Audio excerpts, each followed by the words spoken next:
If you go to sleep, lie down, cancel plans, and do nothing, but you're still tired, not just sleepy tired, heavy tired, foggy, and irritable, you just feel unrested in a way that you can't even explain, then this video is for you. No one teaches that rest and recovery are not the same thing. They sound similar and they often happen at the same time, but they work on completely different levels. Resting is stopping, recovery is restoring safety. And if safety doesn't return to your nervous system, then no amount of lying down or sleeping will fix it.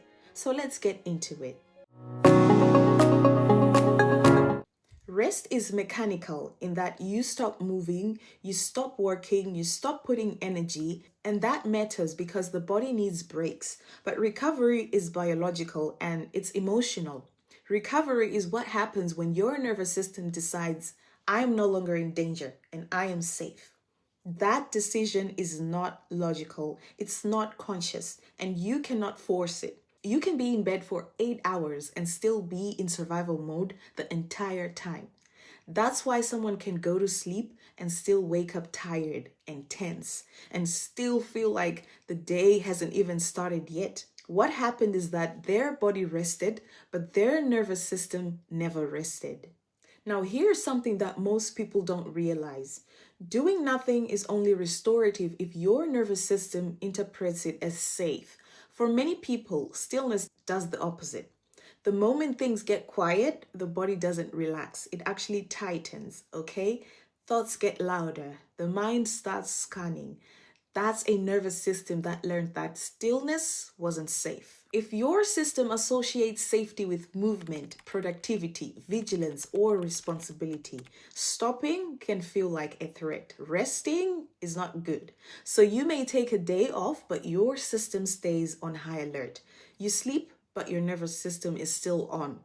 Now, from the outside, it looks like rest, but inside, nothing is recovering. No one talks about the fact that your body and your nervous system recover when it believes or is convinced that it can recover.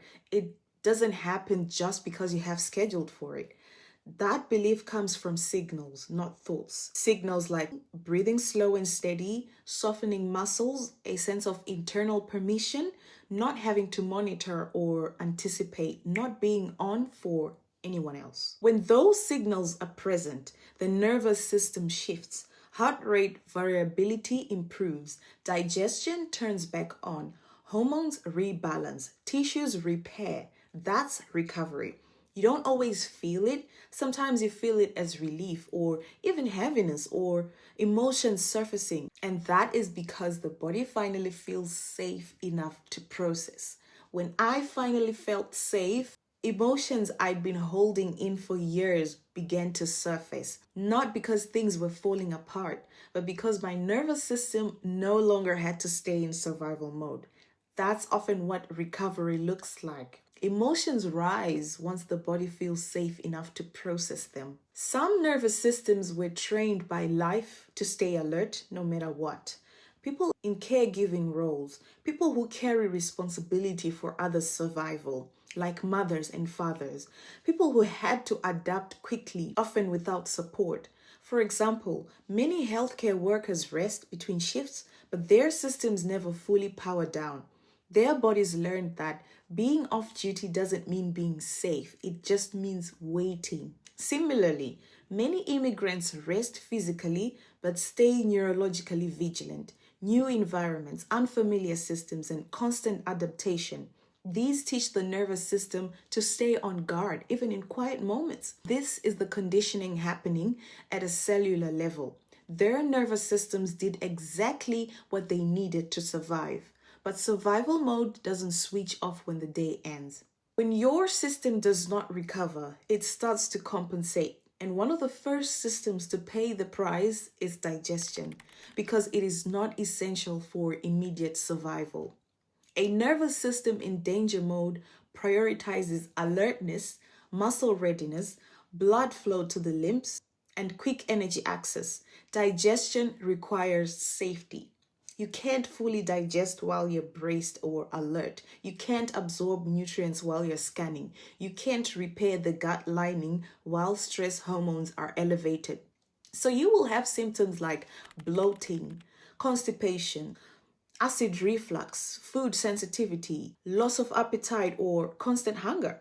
People often treat these as isolated gut issues, but many times they're nervous system issues expressing themselves through the gut. This is where people get frustrated because they try baths, they try vacations, they try meditation, they try yoga, they try supplements, and sometimes those help a little, but often they don't stick because recovery involves removing the internal sense of threat, not adding more activities.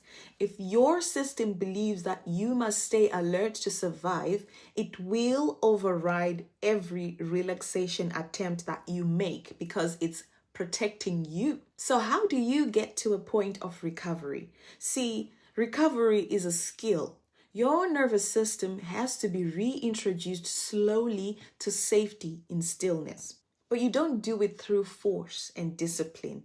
You do it through consistent signals of safety. Sometimes that looks like very short moments of true rest, gentle movement instead of stillness, orienting to the environment, feeling supported physically, letting the body choose the pace. Recovery often starts before relaxation. It starts with neutrality, with the body realizing nothing bad is happening right now. That's enough to begin. We live in a culture that respects rest only when it improves output. So, sleep so you can work better, rest so you can perform.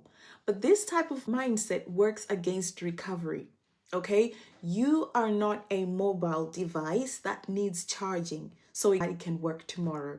You need repair constantly in order for you to recover. Without recovery, the body keeps running on borrowed energy, and borrowed energy always comes with interest. Eventually, it shows up as burnout or chronic symptoms or digestive issues or emotional numbness because your nervous system never felt safe enough to stop protecting you. So here's the difference again.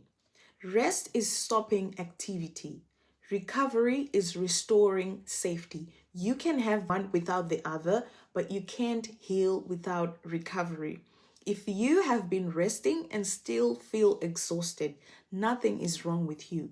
Your nervous system is doing exactly what it learned to do. You don't have to push yourself harder to rest. You just have to show it slowly and consistently that it's allowed to stand down. Alright guys, thanks for watching. If you liked this video, make sure to subscribe to this channel and also watch the next video to find out what happens when recovery does not happen properly. Digestion is often the first place it shows up.